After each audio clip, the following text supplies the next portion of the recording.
E aí pessoal, eu sou Saor Lucena e esse é mais um podcast da editora Vida Nova. Vem cá, me diz uma coisa, você já pensou como pensar melhor? É isso mesmo, você já pensou como pensar para a glória de Deus? Como glorificar a Deus, como amar a Deus com a sua mente? Como desenvolver disciplinas, hábitos, de uma forma que você consiga virtudes de um intelectual, pensar para a glória de Deus? Se você quer entender mais sobre essas coisas e muitas outras relacionadas a esse tema, você precisa ler o super livro que a Vida Nova acabou de lançar, o Hábitos da Mente, a vida intelectual como um chamado cristão, do James Sire.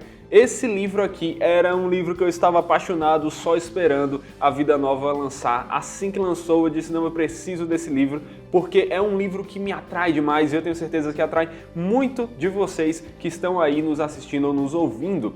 Porque é um livro que vai falar aqui o que é um intelectual, o que significa amar a Deus com a nossa mente. Esse livro tem aqui, ó, em torno de 200, quase 250 páginas. E não, mais do que isso, 266 páginas aqui. E é um livro que vai falar aqui, dentre os seus capítulos, o que é um intelectual, né? O que é um intelectual cristão? Existe diferença entre eles? As virtudes intelectuais, as disciplinas intelectuais, pensando por meio da leitura, qual a importância da leitura para o cristão? E mesmo Jesus, o pensador lógico, que vai ser apresentado aqui pelo James Sire como o maior pensador, o maior intelectual que nós já tivemos. Só que aqui nesse livro o Sire não vai só falar do intelectual, daquele que fica elucubrando, pensando de forma abstrata e pronto. Ele vai falar também de uma questão prática. Agora, ao invés de eu continuar apresentando esse livro, a melhor coisa que nós podemos fazer é ouvir ele sendo apresentado por um intelectual, um dos maiores que nós temos hoje aqui no Brasil, que é o Jonas Madureira. Então, Jonas, muito obrigado por estar aqui conosco. É um prazer ter você, um verdadeiro intelectual aí. Eu sei que talvez você não fique tão animado com esse termo, assim talvez você, por humildade, não queira aceitar, mas sim, você é um intelectual, um que nós admiramos muito, tem glorificado a Deus e servido a igreja. Então é um prazer ter você aqui com a gente para falar desse livraço, Hábitos da Mente, a vida intelectual como um chamado cristão. Saor, é sempre um prazer participar aqui dos podcasts que você tem feito por Edições Vida Nova, sobretudo para poder falar de um livro que é uma aposta antiga nossa ali no editorial de Edições Vida Nova. Então é isso, acho que vai ser uma conversa importante para aqueles que acompanham o seu podcast e para aqueles que se interessam pela vida intelectual. Muito bom, tenho certeza que vai ser assim. E para a gente começar, eu queria que você apresentasse um pouco mais desse livro para o pessoal, né? Explicar um pouco o que é que ele quer dizer aqui de maneira geral sobre Hábitos da Mente, fazer um panorama rápido sobre ele e sobre o autor, que apesar de já ter muitas obras boas em português, não é um autor tão conhecido assim do público em geral. Então, você pode nos apresentar? Claro, deixa eu começar então primeiro pelo autor. O autor, claro. Ele é um editor, né, da InterVarsity Press, ele é um cara, aliás, foi, né, porque faleceu em 2018, salvo engano, ele teve uma participação fundamental com publicações, né, não só as dele, né, mas com outras obras, uma influência enorme, principalmente sobre aqueles que envolvidos na esfera daquilo que a gente poderia chamar de a vida intelectual, né, principalmente no contexto cristão, evangélico. Ele atuou bastante com o grupo mais focado em teoria da cosmovisão, a importância da cosmovisão para a apologética, não só para a apologética, sim. Mas para a organização dos saberes, numa perspectiva que é cristã, que tem uma centralidade nas escrituras. Então, é um autor já experimentado, não é, professor de língua inglesa e, ao mesmo tempo, de filosofia. Né? Então, isso mostra que é um pensador que não só lida bem com o pensamento, né, com a argumentação, mas lida bem com a escrita. Né? Ele é um autor que escreve muito bem. Com certeza. Então, ele tem um domínio muito claro ali da comunicação, um bom comunicador. E, acima de tudo, está na chave de uma das mais... Eu acho que ele é, seguramente, um dos mais importantes popularizadores digamos, desses termos, né, do conceito de cosmovisão, sobretudo aqui no Brasil, com obras importantes como Universo ao Lado, Dando Nome ao Elefante, que são obras capitais dele e que são fundamentais para todo aquele que quer compreender a teoria da cosmovisão sem pular, sem queimar as etapas necessárias para compreender esse conceito. Aliás, o conceito de cosmovisão, que é o conceito que talvez seja um dos mais importantes da lavra do James Sire, é um conceito que ele trabalhou com muita densidade filosófica. Ele, junto com David Nagel, aí, eu penso que são dos mais recentes pensadores, né? Os que fizeram contribuições significativas para tirar da teoria da cosmovisão uma perspectiva mais intelectualista e etc. Então, ele vem dessa discussão, ele vem desse universo de discussão que, obviamente, Saor, levanta o problema da participação do cristão na esfera pública, sobretudo na figura do intelectual. Ele era um intelectual de altíssimo nível, né, com uma leitura vasta. Os filósofos com os quais ele lidou para escrever as obras, para escrever o que ele escreveu, são filósofos de uma envergadura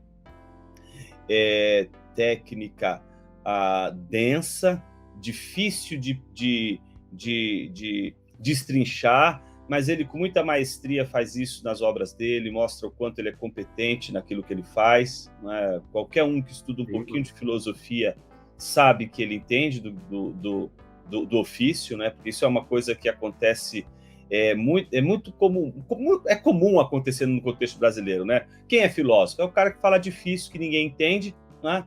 Ou então é o fulano que fica ali na faculdade, do outro lado da faculdade, não no campus, né? No campus do bar, ali na frente do bar. Então, a imagem do filósofo é uma imagem daquele que fala o que todo mundo já sabe, com palavras que ninguém entende, ou seja, essa visão muito equivocada.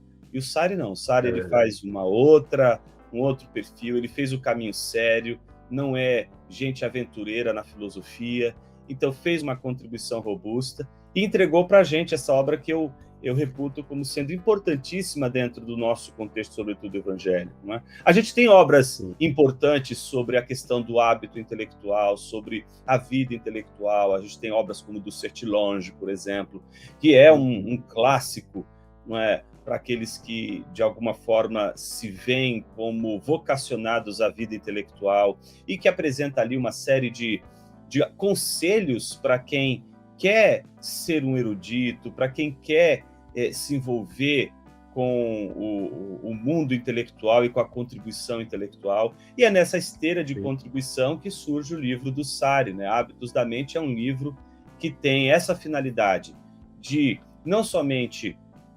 despertar cristãos que, em potencial, podem exercer na esfera pública uma enorme influência, a despertá-los para a vida intelectual que precede essa influência expressiva na sociedade, que é o que às vezes acontece de mais equivocado. A gente quer entrar na esfera pública, quer entrar no debate público, porque todo mundo quer fazer teologia pública hoje, todo mundo quer se envolver na esfera pública hoje, todo mundo sente a necessidade de se envolver na esfera pública, mas ninguém quer sentar o bumbum na cadeira para estudar, ninguém quer fazer o dever de casa, preparar. Todo mundo quer queimar a etapa.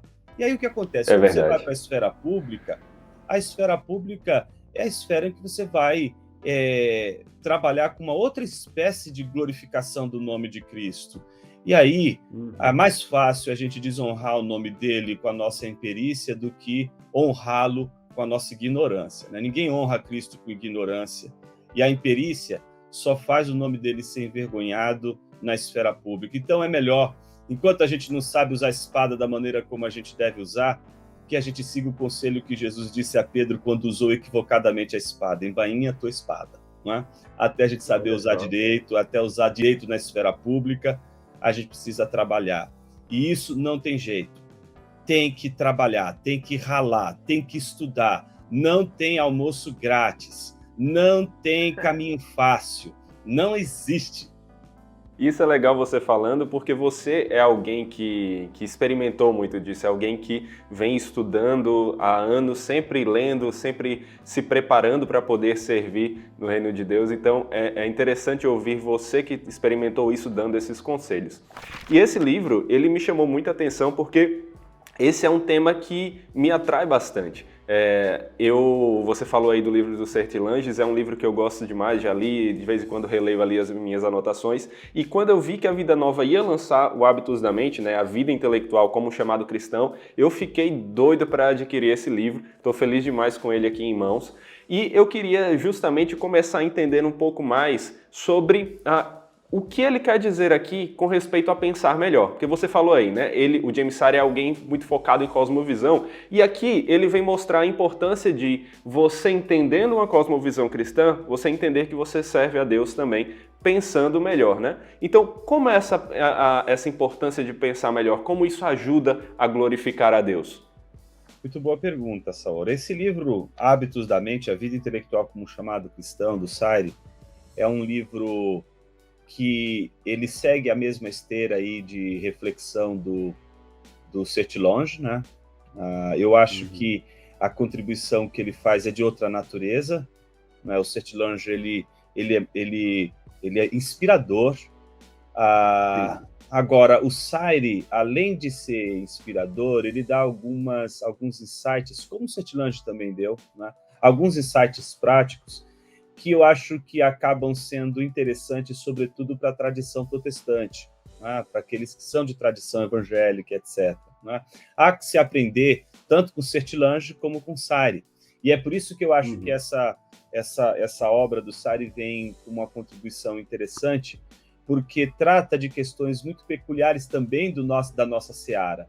A questão da cosmovisão é uma questão tipicamente protestante, Saor. O Sire, ele vem de uma tradição de pensadores que, desde James Orr, que trouxe a teoria da cosmovisão para dentro do contexto da vida intelectual protestante, né? Ele vem dessa tradição de gente que vem pensando com James Orr, depois Kuyper de um lado, né? Doiverd do outro, pensadores aí como o Carl Henry, posteriormente, né, e outros que veiculam o tema da cosmovisão e trazem para a esfera da reflexão de uma maneira bastante impressionante. Carl Henry, por exemplo, que foi extremamente influenciado pela teoria da cosmovisão do James Orr, ele foi um intelectual brilhante, né? Foi editor, por exemplo, da Christianity Today, teve uma influência enorme. Se você lê os livros dele, é um intelectual de ponta, muito refinado. E você vê que esses caras, então, eles perceberam que para pensar de uma maneira em que aqueles desafios do ceticismo moderno não sucumbam nossa fé, né? É necessário, em primeiro lugar, trabalhar bem os pressupostos do próprio pensar. Então, é como se fosse... uma coisa é você pensar a vida, outra coisa é você pensar sobre o pensar a vida, entendeu? É uma espécie de metapensamento. Sabe a ideia do metateatro? Você tem o teatro, é o que o Von Husserl faz com as obras dele, né? Você tem o teatro e você vai a uma peça de teatro cuja a encenação é um teatro. Sim. Entende? Então, o pensar do pensar é uma coisa importante, porque, em geral, a gente pensa, né? A gente não fica se debruçando sobre as categorias do pensar. Né? O que é necessário para pensar? Existe algum critério para pensar? Ou seja, desde pequenos... Como pensar melhor, né? Exato. Desde pequenos a gente já pensa, a gente já sabe o que é o pensar, porque a gente já usa a mente. Né? Sim. Mas o pensar melhor, como você disse, ele pressupõe um aprendizado técnico, inclusive.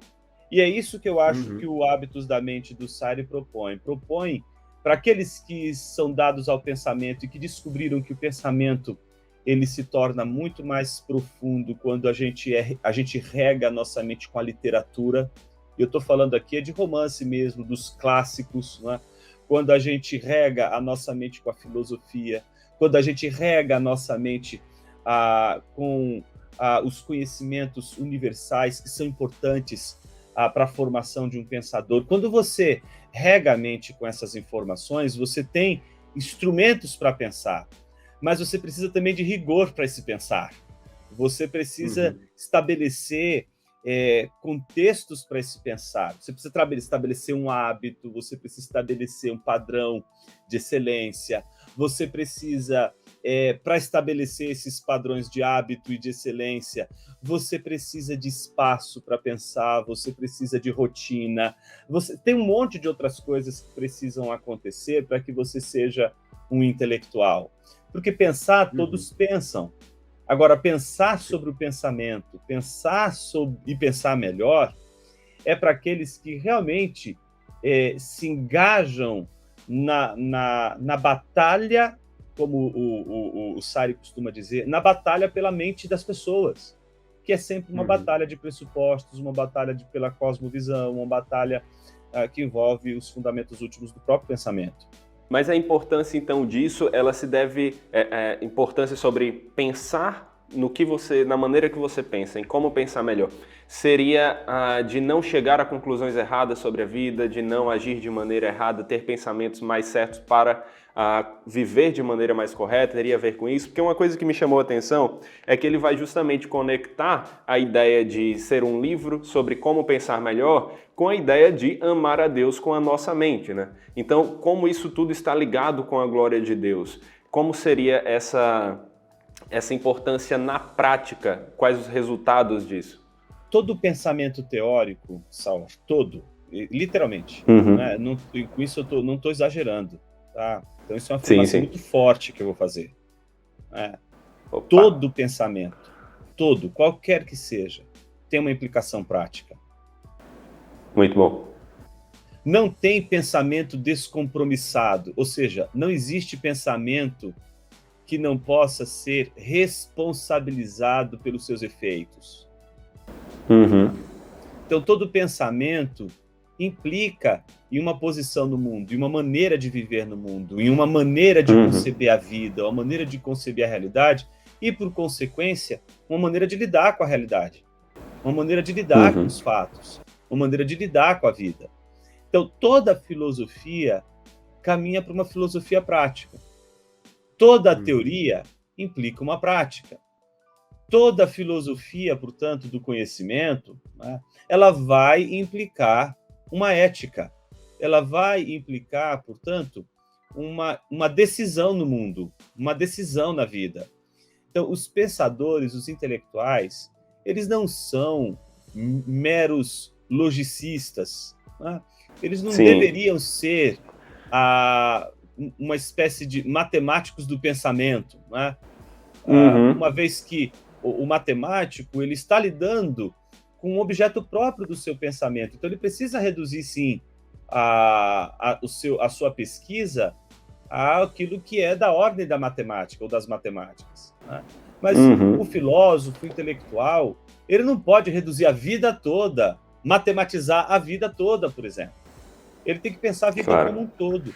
Então, isso traz uma implicação para a vida do intelectual, que não é só desvendar o significado ou tentar entender o enigma da vida, mas é nessa busca pelo desvelar do significado da vida, perceber que este significado traz implicações. Então, veja, se você adota uma filosofia existencialista, você vai ter uma ética que responde a essa filosofia existencialista. Se você tem uma filosofia estoica ou estoicista, você vai ter uma ética que vai corresponder a esse estoicismo. Se você tem um viés kantiano de filosofia, muito possível você vai ver as implicações desse pensamento para a ética, e possivelmente você vai ter uma visão de ação no mundo que é fruto desse pensamento. Portanto, todo pensamento vai implicar numa prática. Não tem pensamentos que sejam inofensivos para o mundo da vida. Não existe pensamento inofensivo. Por isso que toda vida intelectual, como vai dizer o Sarri, ele encerra o livro com essa questão, né? É uma vida de responsabilidade. Ou seja, o intelectual, tem que aprender a ser responsável pelos seus discursos. Ele tem que ser responsável por aquilo que ele diz. Porque as ideias, elas influenciam, as ideias, elas são capazes de criar movimentos, né? Então, o intelectual ele não pode ser descompromissado, irresponsável com o seu discurso. Por isso que ele tem que elaborar, ele tem que trabalhar. Porque o seu pensamento, o seu discurso, é um discurso que influencia. É um discurso que, inclusive, tem o poder de pautar uma discussão. Então, se tem todo esse poder, tem também a sua responsabilidade. Muito bom. Você falando assim fica muito claro entender essa importância de pensar melhor para a glória de Deus, porque se meu pensamento implica na minha prática e tudo que eu faço tem que ser para a glória de Deus, eu preciso pensar bem para que minhas ações reflitam ações para a glória de Deus, né? Amar a Deus com a mente implica então em amar a Deus com tudo que eu faço. Muito bom entender melhor sobre isso. E esse livro realmente nos ajuda a chegar a essas conclusões. Agora, uma coisa que me chama a atenção é esse título dele, né? Hábitos da mente. Tem a ver com a ideia que o Sairo vai desenvolver aqui, nessa teoria do hábitos da mente. Você poderia resumir um pouco dela para a gente? Sim, talvez a gente pudesse dizer aí o centro, o núcleo do pensamento do Sarri o desenvolvimento de disciplinas intelectuais, de virtudes intelectuais, né? Então, se a gente pensar, por exemplo, naquilo que os antigos chamavam de areté, né, que é o termo grego para virtude, mas que às vezes virtude, às vezes a gente acaba perdendo o significado filosófico, né, de virtude, de areté, e às vezes a gente acaba traduzindo por excelência, né? O ser excelente, né? Ser excelente nas suas escolhas, ser excelente no seu modo de viver. O que é um ser virtuoso, uma pessoa virtuosa? Por exemplo, os gregos entendiam que uma pessoa virtuosa é uma pessoa que é capaz de articular as 4 virtudes cardeais. É prudente, é justo, é moderado, e é corajoso. É corajoso o suficiente não só para enfrentar os medos, mas para suportar a dor. É preciso ter coragem para suportar a dor, para suportar o que é preciso suportar. É preciso ser temperante, é preciso buscar o equilíbrio. E o equilíbrio, ele é fácil de ser perdido, porque ele pode ser consciente ou inconsciente. Uma pessoa pode colocar uma substância química na sua bebida e você ficar loucão. Você perdeu o equilíbrio, mas não foi por vontade própria. Alguém foi lá e colocou uma substância e você perdeu o equilíbrio. Mas ela pode ser também por vontade própria. Você foi lá e encheu a cara, perdeu o equilíbrio do mesmo jeito. Você foi consciente. Então, um intelectual ele tem que ser equilibrado, ele não pode cair nas armadilhas desse destempero, do desequilíbrio. Ele precisa ser justo, porque é na medida da justiça, entender do que é o certo e o que é errado, e que é dar ao que é de direito do outro, né, o que vai constituir o fundamento da frônesis, da prudência, da sapiência, né, que é nada mais, nada menos do que você ter a consciência do que é certo, você querer fazer o que é certo e realizar o que é certo. Então, para um grego, qualquer um que conseguisse ter essas 4 virtudes seria, portanto, alguém excelente. Então, trazendo isso para a discussão das disciplinas intelectuais, o que o Sarri vai mostrar é que existem também virtudes. Existem, portanto, padrões de excelência que constituem a natureza do intelectual. Por exemplo, uma das que eu gosto demais de ver ele tratando, que é a questão da humildade, né? É tão interessante como ele vai trabalhar a humildade como uma virtude importante do intelectual, que é justamente aquilo que a gente acaba se assustando quando vê um intelectual arrogante, né? É uma coisa assim que você olha assim, você fala, puxa, tem tanta sabedoria, mas não tem sabedoria prática. Olha aí, tá vendo, Saor? Tem muita inteligência, mas alguma coisa ali não está reverberando na prática. E aí, quem está vendo percebe uma dissonância. Por quê? O que o cidadão espera? Espera que bons pensamentos reflitam boas ações. Então, as implicações do pensamento e da ação, elas são inevitáveis.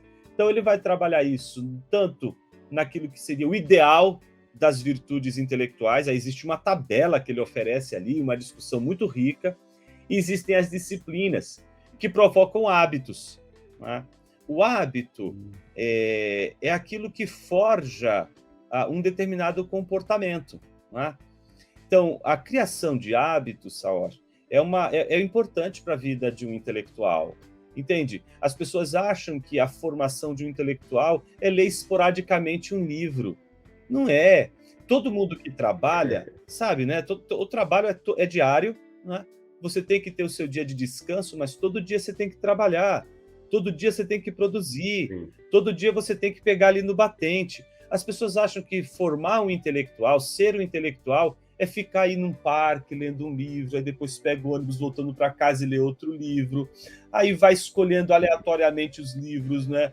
Deixa eu fazer esse curso agora para ver se eu aprendo alguma coisa. E aí se torna a vida intelectual uma espécie de diletantismo, né? As pessoas vão escolhendo e vão...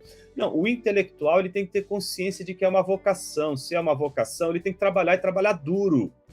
Pensa num físico, pensa num matemático, pensa num músico. Músico bom, matemático bom, físico bom, engenheiro bom, psicólogo bom. Pensa os caras que são bons, né?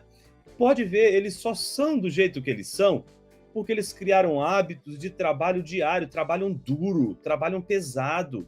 O cara quer trabalhar com o universo intelectual, mas não quer trabalhar, né? Ele acha que é o bolso grátis, acha, olha, eu queria, né, estudar, sei lá, direito, mas a faculdade não deu certo, não consegui passar no vestibular, faça a filosofia mais fácil, deixa eu entrar em filosofia. E o cara acha que ele vai encontrar lá, não é, menos trabalho do que ele encontraria se ele tivesse na faculdade de direito. Só se ele ressignificar a filosofia e fazer o que a maioria faz, que é ir para o bar, beber e ficar citando Sócrates, Platão, Aristóteles, como se fosse visitantes íntimos de sua casa.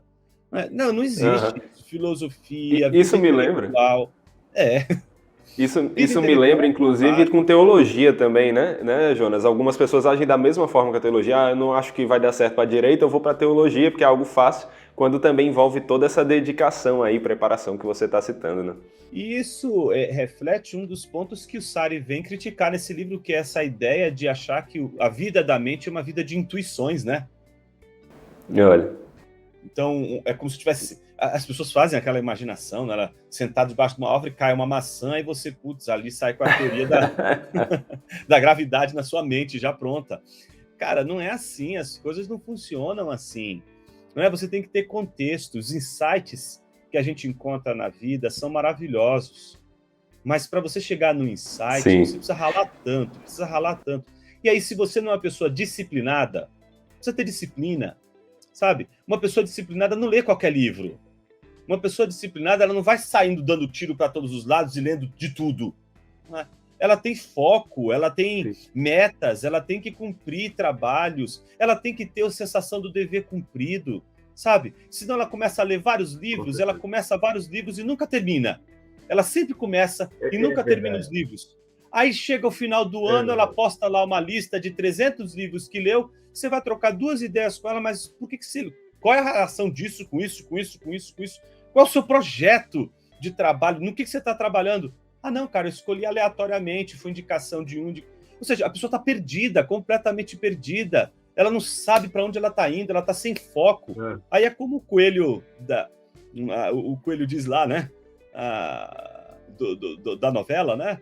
Se você não sabe onde você quer chegar, qualquer caminho serve. Então, uma pessoa que não tem foco, uma pessoa que não tem direção, ela é uma pessoa sem disciplina, ela vai ler de tudo, achando que ela vai se tornar um grande erudito lendo tudo, sem ter foco, sem ter disciplina. Por exemplo, para ser um intelectual, tem que conhecer os clássicos. E você não vai ler os clássicos em 1 e 2 anos, Saor. Você vai ler uns 5, 6 anos lendo os clássicos e ainda vai faltar muito. Vai faltar muito. Porque um clássico você demora para ler. Entende? E o intelectual trabalha... Se você for ler do jeito certo. Trabalha na leitura. Oi? Se você for ler do jeito certo, né? Que tem gente que lê também de qualquer forma, né? Aí não aprende nada. tem que demorar, tem que ser uma leitura, né, prazerosa também, mas às vezes é leitura dura. Você vai olhar e falar assim, para que serve isso aqui? Todo mundo cita essa obra, mas eu não entendo nada. Por quê? Sim. Porque aquilo ali é uma obra que vai exigir de você preparo. Aí a pergunta é, será que você está preparado para ler esse livro? Não. Então o que você precisa fazer para ler esse livro? Eu preciso primeiro passar por esse autor, por aquele autor, por aquele outro autor, por aquele outro autor. Eu vou trabalhando todos os autores, né, até chegar naquele autor. Aí eu consigo entender ele. Mas isso é um trabalho pesado, é trabalho de direção, é trabalho de organizar. Uma vida intelectual é uma vida de organização da mente, organização do pensamento. Sim, é muito interessante o que você falou em relação aos clássicos também, até eu já ouvi. Se você lê um clássico e não gostou, é porque você não estava preparado ainda para lê-lo, né? Essa questão que você falou de você se preparar para aproveitar. Agora a gente está citando aqui várias características de um intelectual, que é um assunto abordado aqui no livro. Eu queria justamente que você sistematizasse mais um pouco sobre isso, mas já ligasse com o que é ser um intelectual cristão, né? Se existe uma distinção ou quais as conexões em relação a isso. Acho que seria um tópico interessante para a gente. O Sari é consciente de um debate muito sério, né, que aconteceu com pensadores como Julian Benda, né, o próprio Gramsci e outros pensadores que trabalharam a questão do que é ser um intelectual, né? Então você vai ter o Gramsci de alguma forma chamando atenção para o fato de que os intelectuais precisam, de alguma forma, se engajar no mundo da vida, né? Eles não poderiam só ficar em torres de marfim, numa via contemplativa, né? No universo de mera contemplação, né? E deveriam se engajar publicamente, né? Se envolver publicamente, né? Um exemplo típico é o próprio da Hannah Arendt, né? Hannah Arendt, durante muito tempo, se intitulava filósofa, chega um determinado momento da vida que ela diz, olha, não quero mais ser chamada de filósofa, eu quero ir para o mundo da vida, eu quero atuar na vida prática, no mundo da prática, etc. Enfim, então você tem aí estou fazendo uma apresentação grosseira, superficial demais, mas apenas para mostrar que você tem aí um pensador que discute a importância do intelectual na vida prática. Um Julian Benda, por outro lado, lamenta que se chegue a esse tipo de conclusão, porque ele entende que o intelectual ele tem que suportar a tentação de atuar no mundo da vida. Ele tem que viver a vida contemplativa até as suas últimas instâncias, né? Então, inclusive quando ele fala sobre a traição dos intelectuais, é justamente sobre o fato dos intelectuais abandonarem o seu posto de pensadores para se tornarem ativistas, né? Então, diz, um pensador, quando abandona o seu posto de pensar e se torna um ativista, ele está abandonando a sua vocação, né? Você vai ver Norberto Bobbio, por exemplo, vai trabalhar também a vida intelectual, vai discutir, vai tentar encontrar um caminho do meio, vai tentar encontrar um aspecto intermediário entre esse universo contemplativo e esse universo mais ativista, né, do ponto de vista da vida ativa, né, não só a vida contemplativa, né? Mas isso é uma discussão interessantíssima, né, uma discussão importantíssima, né? Qual é o papel do intelectual, né? O papel do intelectual é transformar o mundo ou é refletir ou é pensar o mundo? Se não é um ou outro, é os dois. Como a gente realiza os dois? Como o intelectual pode fazer os dois e fazer os dois bem feito, né? Então, essa discussão é uma discussão muito interessante. O Sari aqui ele vai pincelar essas discussões a partir do modelo do Newman, né? Então, isso ele trabalha, se me falha a memória, logo no primeiro capítulo, exatamente, o John Henry Newman como intelectual. É o grande modelo de intelectual para ele. Ele vai, obviamente, mostrar todos os envolvimentos que o intelectual tem com a vida, etc. Mas, quando a gente fala do intelectual cristão, a gente fala de um intelectual que é comprometido como qualquer outro intelectual com a vida contemplativa. Mas, inevitavelmente, um cristão está no combate da vida. Ele está envolvido com as coisas da vida. Ele está envolvido no universo das pessoas, né, como um todo. Então, ele não pode se furtar do envolvimento coletivo. Um intelectual cristão não poderia se furtar do convívio com a igreja. Então, óbvio que o primeiro movimento desse intelectual cristão é um movimento anti-ascético, né? Nesse sentido, essa idealização monástica, austera, né, de solitude, que é necessário, né, para a vida do intelectual, não pode ser o único lugar de sua vivência. Sim. A sua vivência tem que ser também entre os homens, tem que atuar na esfera pública. Então, como cristão, o intelectual tem que, de alguma forma, reverberar isso no mundo da vida, porque ele, como cristão, já é chamado para atuar no mundo, mas de uma maneira muito sólida, muito proclamadora, não é? Focada exatamente no anúncio do Evangelho, do senhorio de Cristo, da soberania de Cristo sobre o mundo. Então, eu acho que a gente tem o modelo de um intelectual cristão que o Sarri nos coloca, de alguém que, ao mesmo tempo que abraça a vida contemplativa, também tem a sua contribuição para a vida ativa. Eu acho que isso ele faz muito bem nesse livro Hábitos da Mente. Sim, e uma coisa que eu achei bem interessante, você sempre enfatizando a questão do cristão ter que ir para a vida prática, né, como intelectual, é o que o Sarri vai apontar como Jesus, né, o pensador lógico, é um dos capítulos, o capítulo 9 aqui do livro, e Jesus é o nosso padrão de excelência. Exatamente.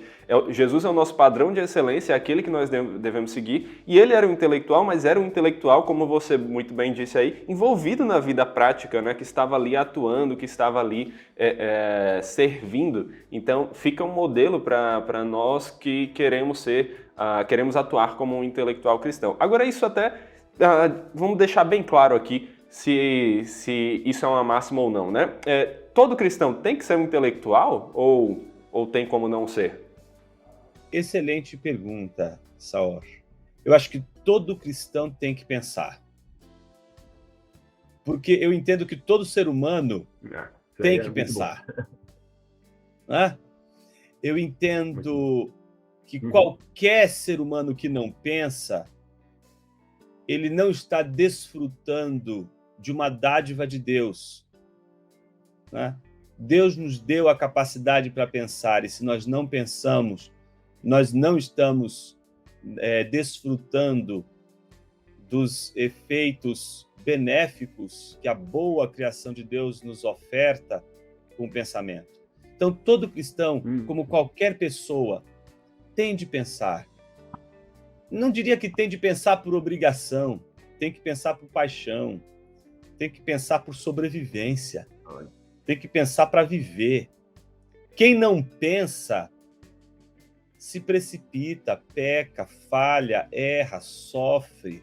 Então, o pensar é da natureza humana, nos distingue dos animais. Nos distingue dos animais não porque sabemos o que é o certo e o que é errado, mas porque podemos ter uma coisa que os animais não têm, autoconsciência. Eu posso olhar no espelho e não me confundir com outro ser humano.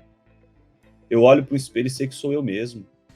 Sei que eu existo, tenho consciência das minhas percepções, tenho consciência da minha vida. Isso é de todo ser humano tem que ser desafiado a pensar.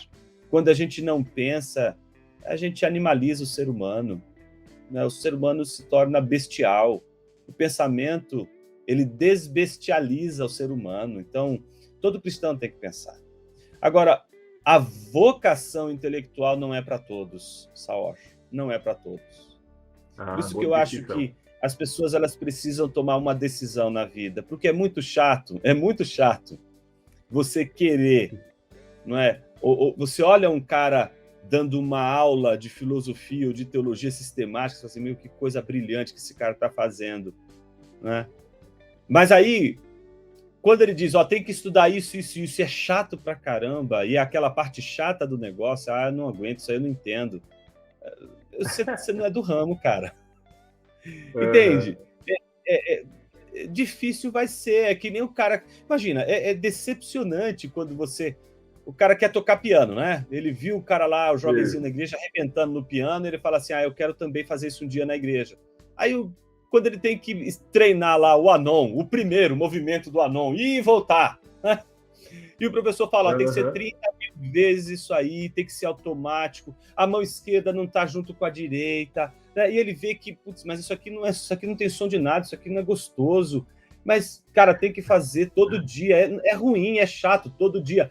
Pô, mas o anon ainda é isso aqui, você está se assustando com a primeira folha, tá entendendo? A primeira página, então... Aí você fala, isso é muito difícil, eu quero pular, quero queimar etapas, porque... Aí o que acontece? Você tem que saber que talvez você não seja do ramo. Não é? Às vezes o que acontece é isso. As pessoas têm que saber se encontrar. Não é? Você pode querer ser cantor, mas se você, no mínimo, não conseguir desenvolver seus dons e talentos, vai para outra coisa, irmão. Vai para outra coisa, irmã. Não é para você. Deixa eu te dar um exemplo, Saor, que eu acho que ele faz sentido. Quando eu desisti... Eu já te contei quando eu desisti da música? Não. Conta aí essa história, é legal aí pro pessoal saber também. Eu entrei na Fundação das Artes em São Caetano. Eu fiz o curso lá, entrei no curso de composição e regência. Né? Tava no 3º ano quando eu desisti. E eu vou explicar o porquê. Eu tinha 2 amigos. Um amigo, ele era ouvido absoluto. Sabe o que é ouvido absoluto? Se o cara tem um extintor e ele toca no extintor ali com o metal e sai um som, ele na hora diz si bemol. Aí você fala, não é. Você pega lá o piano, bate o si bemol, é si bemol. O desgraçado tem o campo harmônico todo na cabeça, cara. Por natureza. Foi um dom, uma dádiva de Deus. Sim. E o que acontece?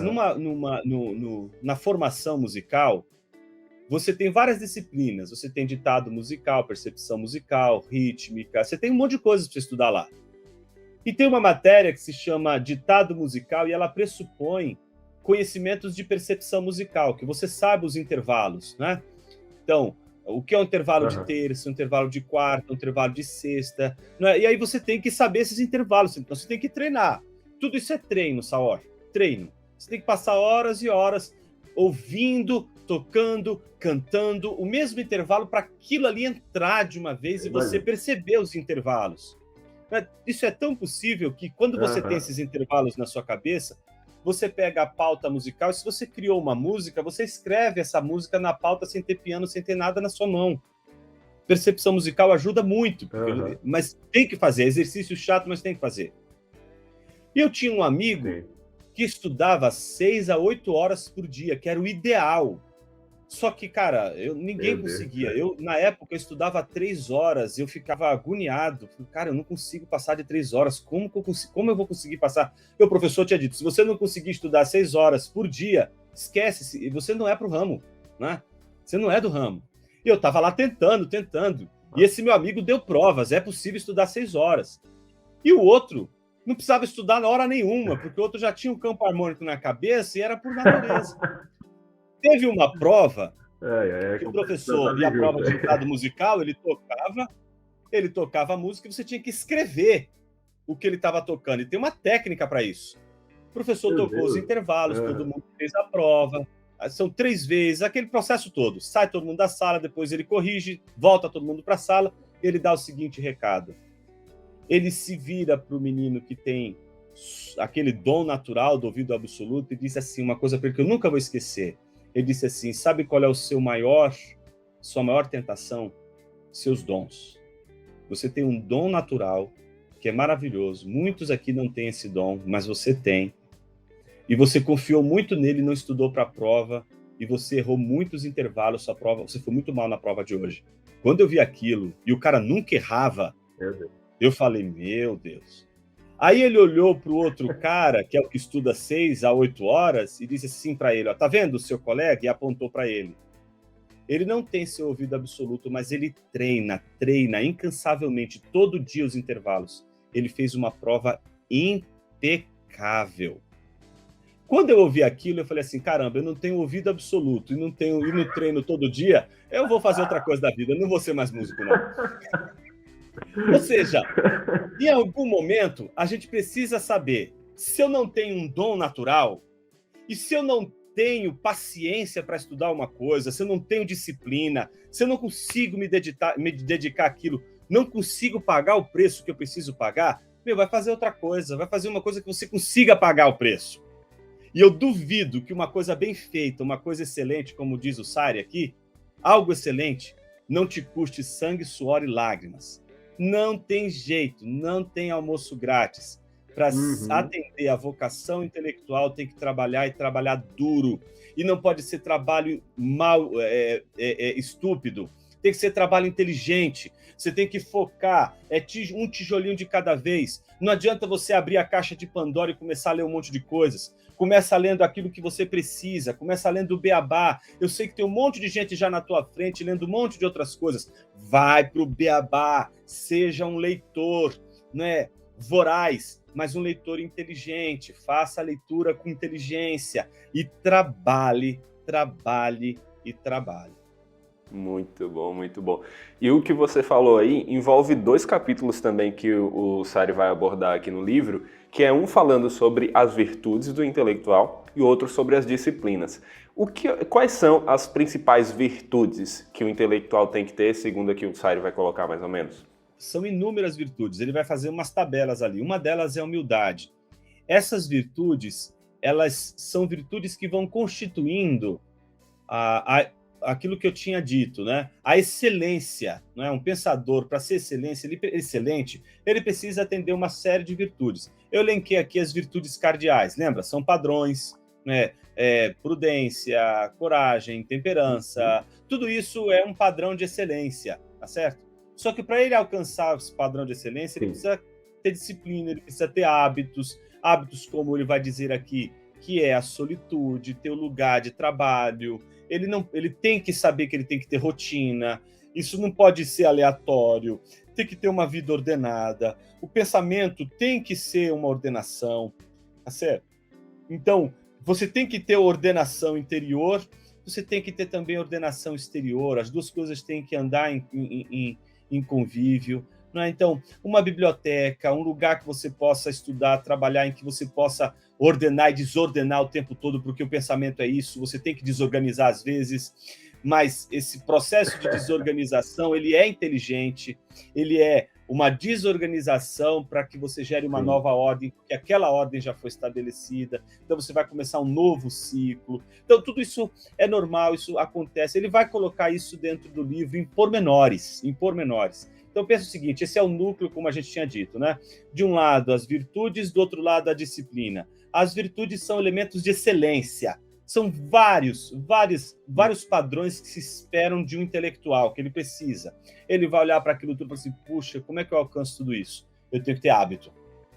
E para ter hábito, eu preciso criar disciplina. Eu preciso de disciplinas intelectuais, eu preciso ler, eu preciso ter tempo de contemplação, eu preciso ter a solitude, eu preciso conversar, eu preciso dialogar com outros pensadores, eu não posso deixar de expressar meu pensamento, eu tenho que escrever minhas ideias, entende?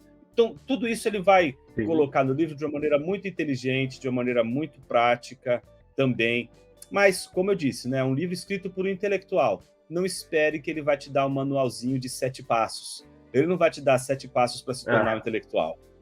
Isso aqui mostra justamente que se você aí que está nos ouvindo quer entender mais sobre essas virtudes, quer entender mais sobre esses hábitos, essas disciplinas para chegar a essas virtudes, para ser um intelectual, você precisa realmente adquirir esse livro aqui, O Hábitos da Mente, que você vai entender muito melhor o que é que o James Sire está abordando, que a gente não tem como falar tudo aqui num podcast mais curtinho, né?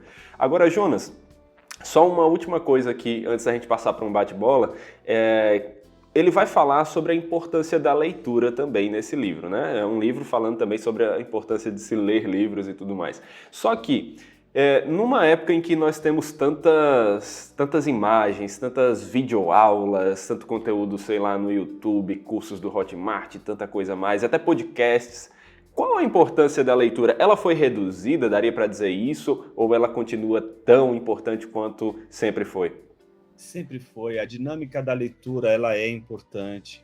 Por isso que a gente precisa dosar a nossa... Eu não estou dizendo que a gente tem que romper. Eu estou nas redes sociais, né? Mas a gente precisa ter uma boa dosagem, tem que ter temperança, tem que ter equilíbrio, né? Se você ficar nas redes sociais escrevendo, a sua mentalidade vai ser a de um tuiteiro. Quando você escrever um livro, o seu livro vai ser uma coleção de twitters, cara. Você não sabe o que é escrever longas páginas, porque você não sabe o que é pensar, você não sabe o que é descansar um texto, você não sabe o que é estruturar um enredo, você não sabe o que é encadear bem as ideias, você não sabe usar retórica para o texto. É horrível, né? Então, as pessoas acham que escrever sei lá, colocar o balé húngaro ali para você escutar, né, ouvindo as baquianas, né, uma velinha acesa assim, a meia vela, né, aquele ambiente sóbrio. Aí alguns, né, dados ao vinho, põe uma taça de vinho, né, em vino veritas, né? Então o sujeito vai lá, põe, e começa a escrever como se fosse um intelectual, né? Cara, não é pega assim, até uma máquina cara, de escrever. Pega até máquina. Pega até a máquina cara, de escrever. Escrever é um trabalho, cara, é um trabalho. Pensa que é tão fastioso como, ou cansativo, melhor dizendo, como o trabalho de um pedreiro, o trabalho, sei lá, de alguém numa academia puxando ferro, né? Não tem jeito, vai demandar esforço, vai demandar. Se você quer escrever uma coisa relevante, né? Se você quer escrever uma coisa que não seja só jogar ideias, porque hoje qualquer um está escrevendo livro, é só jogar um monte de ideia lá e acabou. Faz uma capa bonita, um título super atraente, fica aquela coisa linda e maravilhosa. Quando você vai abrir o livro e você vai ler, você fala, meu Jesus, tem mais figurinha de postagem no Stories do que qualquer coisa.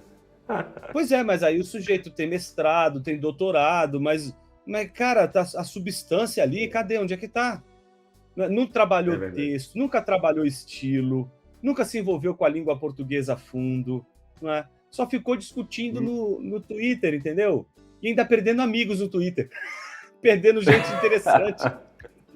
Então, é um negócio muito louco. Imagino. Eu não acho que a gente tenha que abandonar Twitter, Instagram, nada disso. Eu acho que a gente precisa dosar. Mais uma vez, a virtude da temperança. Não é? Eu acho que a gente tem que ter tempos inúteis, sim.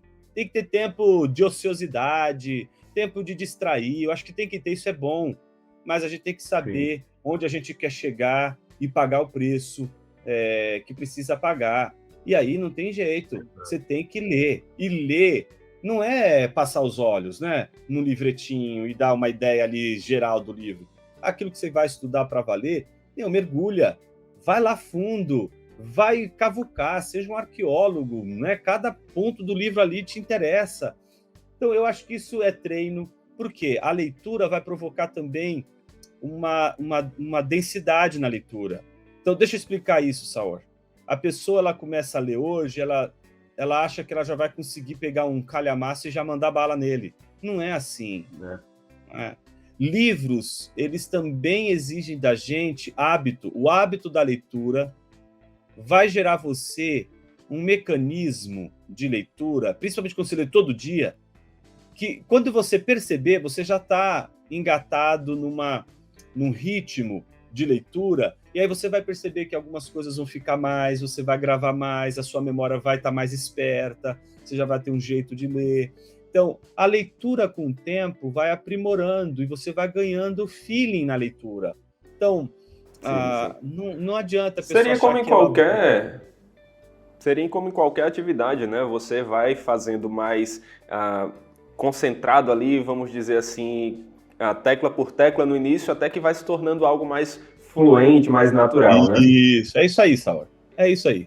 Exatamente. Muito bom. Essa conversa é boa demais. Como eu falei, é um assunto que eu acho muito legal. Esse livro realmente é muito importante para a nossa época, onde a gente tem tantos intelectuais de internet que não entendem o que é intelectual de verdade, mas aqui podem aprender com o Saire. Vamos então, Jonas, aqui para um bate-bola para a gente caminhar, umas perguntinhas mais rápidas, só para a gente finalizar aqui esse podcast. A primeira delas o Saire vai falar de Jesus como pensador lógico e um maior intelectual que já existiu. E eu não tinha como concordar mais. Agora, a minha pergunta para você é, fora Jesus, que outro personagem bíblico você acha o mais intelectual, mais inteligente? Diga aí. Olá, bate bola, jogo rápido, vai lá. Acho que Paulo não tem como fugir dele, né? Paulo ou Salomão? Essa era uma dúvida que eu fiquei também. O que é que você acha? Paulo ou Salomão? Eu acho que Salomão, a gente tem Salomão, claro, né? Sem sombra de dúvida. Mas eu acho que, para mim, você perguntou para mim, né? Eu ainda fico com Paulo, Exatamente. muito embora Salomão é outro exemplo de sabedoria prática, sabedoria bíblica, né? Muito Mas bom. a gente tem aí Paulo mais próximo da intelectualidade ocidental, não é? A gente tem uma visão um pouco mais de diálogo aí com Muito outras bom. vertentes, etc. Então, mais por isso. Muito bom, bom demais. E fora da Bíblia, qual é a pessoa assim que você acha a mais intelectual, mais inteligente na história? Pensa aí, diz aí um dos nomes que veio à sua cabeça. Agostinho, não tem nem o que pensar, ele é o maior de todos. Eita, Agostinho aí, então pronto, já saia daqui, ó. Você adquire o livro do Saire para você aprender a ser intelectual e depois vai tentar, aos poucos, construir uma vida intelectual com Agostinho também, você que está aí nos ouvindo. Vamos lá, intelectuais internacionais para seguirmos. Diga aí uns 2 ou 3. Uns 2 ou 3 nomes. Vivos. Vivos, ou pode ser dos dois, vai, a gente deixa mesclado. Pode dizer aí dos dois. Vou dizer um dos mortos e um dos vivos, né? Dos mortos, C.S. Lewis, eu acho que ele é um exemplo fundamental de um intelectual engajado e, ao mesmo tempo, sem abandonar a vida espiritual, a vida intelectual. E vivo, puxa, dos vivos... Mais difícil escolher. Eu vou dizer dois, que são os dois que eu estou mais lendo agora, que são os que eu olho e digo assim, puxa vida, como esses caras, eles provocam, né? O Peter Leithart e o Kevin Van Hooser. Eu acho que esses dois, para mim, atuais, os dos vivos, são os que me apetecem no contexto da teologia. Na filosofia aí é um monte aí. Diz só um da filosofia, bem rápido. Dá para dizer um só? Macrio, por exemplo, Rudolf Macrio, Fritjof Rode, essa turma aí. Eita, então tá top. E nacionais, diga aí pra gente também, uns 2. Agora diga um, eu gostei dessa ideia, diga um que já não está conosco e um vivo.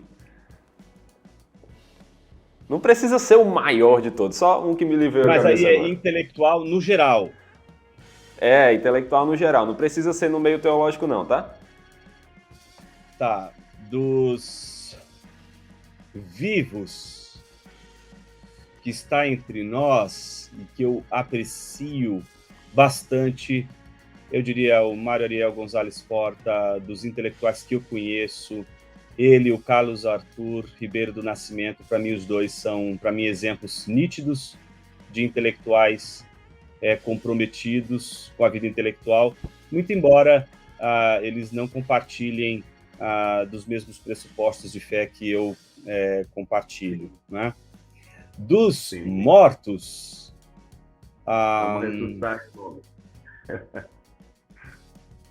Mário Vieira de Mello, sem sombra de dúvida, seria um dos mais significativos, disparado aí, o mais importante. Uma pena que ele escreveu pouco, ele tinha que ter escrito mais.